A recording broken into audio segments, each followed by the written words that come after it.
alamin. La haula wa la quwwata illa billahil aliyyil azim. Allahumma salli ala sayyidina Muhammad wa ala alihi wa sahbihi wasallam.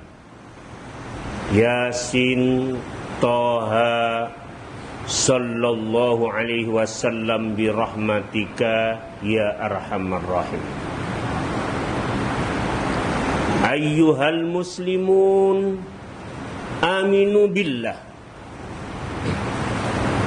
Wa ayyuhal mu'minuna ittaqullaha haqqa tuqatih wa la tamutunna illa wa antum muslimun. Hadirin sidang Jum'ah yang dimuliakan oleh Allah Subhanahu wa ta'ala. Allah berfirman di dalam suratul Jum'ah. Qala Allah ta'ala fi kitabihil karim, a'udzu billahi minasy syaithanir rajim. Bismillahirrahmanirrahim. Ya ayyuhalladzina amanu idza nudiyatilis salati min yaumil jum'ati fas'au ila dzikrillah wa dzarul bai' dzalikum khairul lakum in kuntum ta'lamun. Shadaqallahul azim. Allah Subhanahu wa ta'ala dengan ibadah Jumat yang kita lakukan, dengan ibadah yang terdiri di dalamnya khutbah Jumat dan sholat Jumat, secara spesifik Allah memanggil kita semuanya dengan kalimat ya ayyuhalladzina amanu, wahai orang-orang yang beriman. Idza nudiya lis-salati min yaumil jum'ati fas'au ila dzikrillah. Apabila dipanggil olehmu untuk menunaikan salat Jumat, maka fas'au ila dzikrillah, bersegeralah kamu untuk mengingat kepada Allah. Wa dzarul bai', dan tinggalkanlah perdagangan. Artinya apa, bapak-bapak hadirin? Diketuk hati kita oleh Allah, disadarkan jiwa kita ini bahwasannya yang mengundang kita untuk menunaikan sholat Jumat adalah Rabbul Izzah. Dia adalah pemilik langit dan bumi. Dia pengutus para nabi. Dia pemilik apa-apa yang ada di langit dan bumi. Mengundang kita untuk menunaikan sholat ibadah, sholat Jumat. Oleh karena itu, pada saat itu kata Allah, firman Allah, tinggalkanlah olehmu perdagangan, urusan duniamu tinggalkanlah, karena aku sedang memanggil dirimu. Kadang-kadang kita tidak sadar bahwasannya ibadah sholat Jumat adalah panggilan daripada Allah Subhanahu wa ta'ala. Sehingga apa? Ketika hilang kesadaran di dalam diri kita bahwasannya itu adalah panggilan Allah, kita ini lupa batasan seseorang dikatakan menunaikan ibadah sholat Jumat dengan tidak. Sekarang timbul pertanyaannya, Pak Ustadz, di manakah batasan seseorang itu menunaikan ibadah sholat Jumat? Karena apa? Mengandung konsekuensi. Tak kala engkau mengabaikan daripada panggilan daripada Allah Subhanahu wa ta'ala, pada saat itulah apa yang engkau lakukan menjadi sia-sia. Pada saat itulah apa yang engkau lakukan menjadi tidak ada manfaatnya di hadapan Allah Subhanahu wa ta'ala. Apa itu batasannya? Ketika khatib naik mimbar mengucapkan salam pembukaan, Assalamualaikum warahmatullahi wabarakatuh, itulah batasannya orang menunaikan ibadah sholat Jumat. Artinya apa, bapak-bapak? Kita ini hendaknya bersegera. Kita ini hendaknya berusaha untuk sebelum naik ke khotib kepada mimbar, kita ini berusaha untuk memenuhi masjid untuk menunaikan sholat Jumat. Alhamdulillah, kalau saya evaluasi di Masjid Raudatul Jannah ini, mayoritas sebelum khotib naik mimbar sudah datang ke tempat ini. Banyak di antara masjid-masjid kaum muslimin, setelah khatib naik mimbar mengucapkan salam, ternyata masjid itu masih terisi seperempatnya saja dari jamaah yang hadir yang menunaikan sholat Jumat. Alhamdulillah, di RCTI ini saya lihat 90% sudah datang khatib. Waktu khatib naik mimbar untuk mengucapkan salam. Loh, kenapa hal ini menjadi penting? Karena sebenarnya di dalam khutbah Jumat ada peringatan demi peringatan yang harus kita evaluasi untuk diri kita masing-masing. Karena sesungguhnya di dalam sholat Jumat itu ada evaluasi dalam satu minggu untuk diri kita semuanya. Sudah semakin bertakwakah kita kepada Allah Subhanahu wa ta'ala dalam satu minggu ini, atau penurunan takwa kepada Allah Subhanahu wa ta'ala dalam satu minggu ini? Maka seorang khatib di dalam rukunnya diwajibkan untuk mengucapkan ittaqullaha haqqa tuqatih. Apa?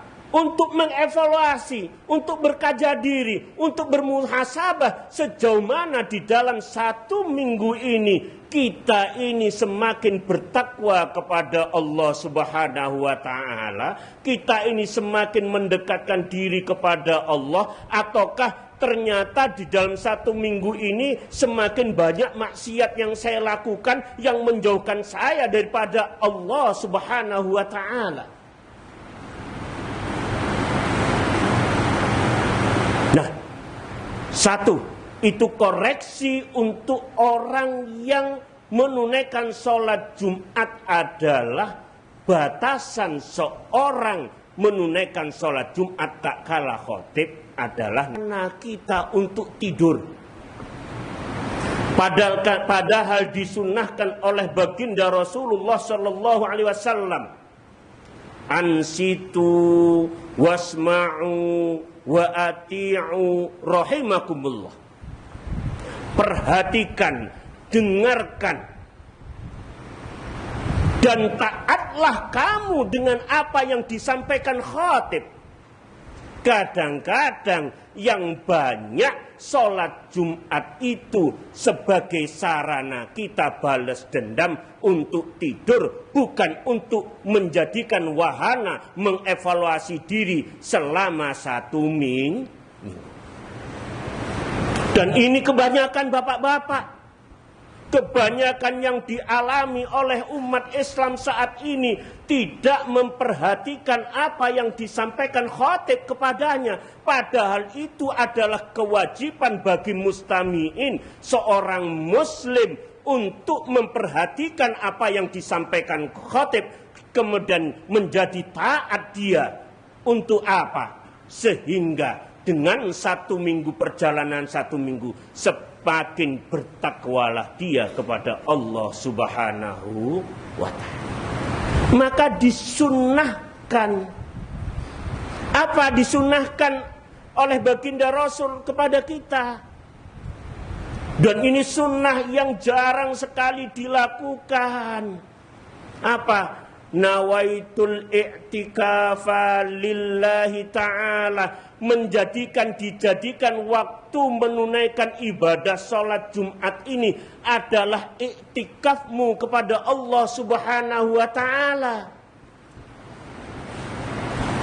Apa yang dikatakan i'tikaf? Pada saat itu engkau berhenti dari urusan dunia, pada saat itu engkau mencari Allah Subhanahu wa ta'ala dengan mengevaluasi perjalanan dirimu dengan apa. Ini yang banyak dilupakan oleh orang-orang Islam. Apa? Menghidupkan hatinya dengan asma Allah. Maka di situ disebutkan wadhkurullaha katsira la'allakum tuflihun. Maka ingatlah kepada Allah sebanyak-banyaknya ingat. Maka perintah daripada menunaikan sholat Jumat adalah selalu di dalam sholat Jumat, selalu sang hati menyebut nama Allah. Otomatis hidup hati ini dengan zikrullah. Karena apa? Sholat Jumat itu adalah niat iktikaf kita. Niat kita untuk meninggalkan urusan dunia, untuk semakin dekat kepada Allah. Maka biar takwa itu diberikan oleh Allah ketika selama menunaikan sholat Jumat, sang hati selalu yadhkurunallah, selalu zikir kepada Allah Subhanahu wa ta'ala. Ini yang banyak dilupakan umat Islam, sehingga umat Islam sekarang bukan menjadi umat yang ahlu zikir, orang yang selalu ingat kepada Allah Subhanahu wa ta'ala. Aqulu qawli hadza wa astaghfirullah li wa lakum wa lisairil muslimin wal muslimat innahu huwal ghafurur rahim. Allahumma salli wa sallim ala sayyidina Muhammad wa ala sayyidina Muhammad. Alhamdulillah wasyukru lillah wala haula wala quwwata illa billah. Faya ayyuhal muslimun aminu billah wa ya ayyuhal mu'minun ittaqullaha haqqa tuqatih wala tamutunna illa wa antum muslimun.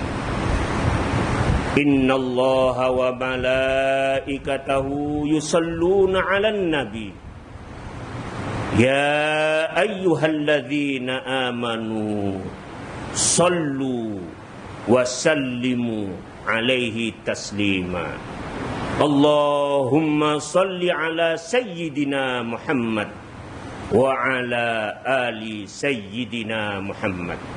Allahumma ighfir lil muslimina wal muslimat wal mu'minina wal mu'minat al ahya'u minhum wal amwat. Allahumma inna nas'aluka minal khairi kullihi ajilihi wa ajilihi ma 'alimna minhu wa ma lam na'lam wa na'udzubika minasy syarri kullihi ajilihi wa ajilihi ma 'alimna minhu wa ma lam na'lam.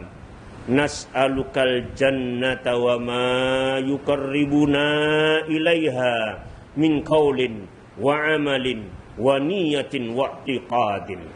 Nas'alukal khaira ma salaka bi abduka wa rasuluka Muhammadin sallallahu alaihi wasallam wa na'udzuka minasyarri masta'adzaka minhu abduka wa rasuluka Muhammadin sallallahu alaihi wasallam.